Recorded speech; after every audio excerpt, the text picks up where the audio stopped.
Hello guys, welcome back to an interesting video on question number 20 from ISC semester 1 account specimen paper, and there are really some important points to be noted here. If you are new to the channel, hit the subscribe button and hit the bell icon to receive notifications whenever a new video is shared. You can see there are a lot of study materials for your complete preparation for your upcoming ISC and the CBSE examination. Without further ado, let's get started with the question that we have here. So ये है question 20. यहाँ पे हमें दो चीज़ें ढूंढने दी गई हैं। एक है इंटरेस्ट कवरेज रेशियो और दूसरा है प्रोप्राइटरी रेशियो। इन्फॉर्मेशन दी हुई है, equity share capital, preference share capital है, जनरल रिजर्व है हमारे पास, फिक्स्ड एसेट्स है, करंट लाइबिलिटीज़ है, लोन है 10% इंटरेस्ट पे, tax provided during the year है जो कि करंट लाइबिलिटी है, and profit for the current year है आफ्टर इंटरेस्ट एंड टैक्स जो कि शेयर होल्डर्स को अवेलेबल है 90,000। फर्स्ट पार्ट देख लेते हैं, इंटरेस्ट कवरेज रेशियो। ये प्रिटी मच स्ट्रेट फॉरवर्ड है, जस्ट फॉर्मूला अप्लाई करना है। इंटरेस्ट दिया हुआ है 10% होगा इस 5 लाख लोन के ऊपर विच इज़ 50,000, और फॉर्मूला का न्यूमरेटर में होता है net profit before interest and tax. हमारे पास आफ्टर इंटरेस्ट एंड टैक्स दिया हुआ है, ये चीज़ें नोट करने वाली होती हैं। आफ्टर इंटरेस्ट एंड टैक्स है तो हमें प्रॉफिट के साथ इंटरेस्ट और टैक्स दोनों ही ऐड करने हैं so that हमें profit before interest and tax मिल जाए which is 1,70,000. So interest coverage ratio is 1,70,000 divided by the interest, so 3.4 times. Option 3 is the answer. Interesting part है सेकंड वाले में, पॉइंट नंबर बी में। यहाँ पे स्टूडेंट्स स्ट्रेट फॉरवर्ड क्या करते हैं, फॉर्मूला फॉलो करते हैं और सम करके निकल जाते हैं। बट एक चीज़ यहाँ पे ध्यान देने वाली है, और इस एनामोली को नोट में भी ऐड कर देना है। एज अ नोट ऐड कर दोगे कि तुम कैलकुलेशन में ये चीज़ें कंसिडर कर रहे हो।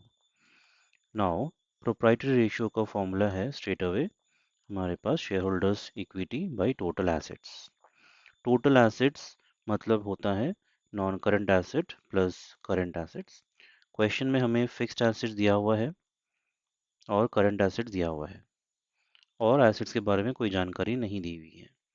इन दोनों को अगर ऐड करोगे तो आ रहे हैं 6,25,000। अगर ये टोटल एसेट्स है तो मेरा टोटल लाइबिलिटी भी इतना ही आना चाहिए। अगर लाइबिलिटी साइड को ऐड करोगे तो इससे कहीं ज़्यादा आ रहा है।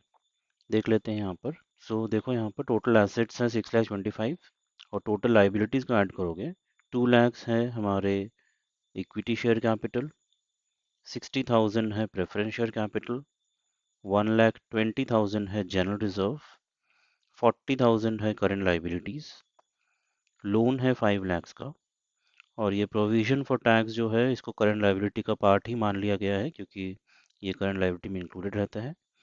और प्रॉफिट जो है 90,000 उसको हमने अलग से यहाँ पे ऐड किया है। प्रॉफिट को अलग से दिया हुआ है इसलिए हम इसको ऐड कर रहे हैं अलग से। जनरल रिजर्व का पार्ट हम नहीं मान रहे हैं क्योंकि ये रिजर्व एंड सरप्लस नहीं बोला है। अगर ये वर्डिंग यहाँ पे रिजर्व एंड सरप्लस होता तो हम मान सकते थे प्रॉफिट उसका पार्ट है। ये जनरल रिजर्व बोला है और ये प्रॉफिट बोला है, दोनों अलग आइटम आते हैं, इसलिए हम दोनों को अलग अलग ही कंसिडर कर रहे हैं। इसमें भी अगर तुम्हें डाउट लगे तो नोट ऐड कर देना that both of them have been considered separately. Total liabilities हमारा 10,10,000 आ रहा है, तो ये इससे ज़्यादा है, इसलिए हम टोटल एसेट्स को भी 10,10,000 ही मान रहे हैं। इसका भी यही नोट ऐड कर देना कि because of this total assets have been considered as 10,10,000 and not 6,25,000, क्योंकि यहाँ पे ये कुछ आइटम्स और भी हो सकते हैं जो नहीं दिए हुए हैं। इसी को आगे लेके चलना है, फॉर्मूला में इसी वैल्यूज़ को पुट करने हैं।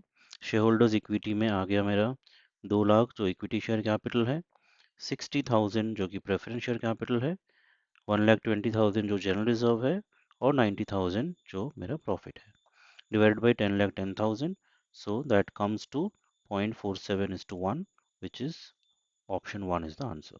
तो यही चीज़ें हैं यहाँ पे ध्यान देने वाली, हड़बड़ी में करके नहीं निकलना है, ये चीज़ें चेक करना है और अपने आप को सेफगार्ड करने के लिए नोट भी ऐड कर देना है कि हमने ये किया है, क्वेश्चन में ये इन्फॉर्मेशन दिए हुए हैं। Hope this was helpful. Do let me know if you have questions. I'll help you out. Do share with your friends. If you have learned something new, do let me know in the comments box below. Stay tuned to this channel for more such videos. Thanks for watching.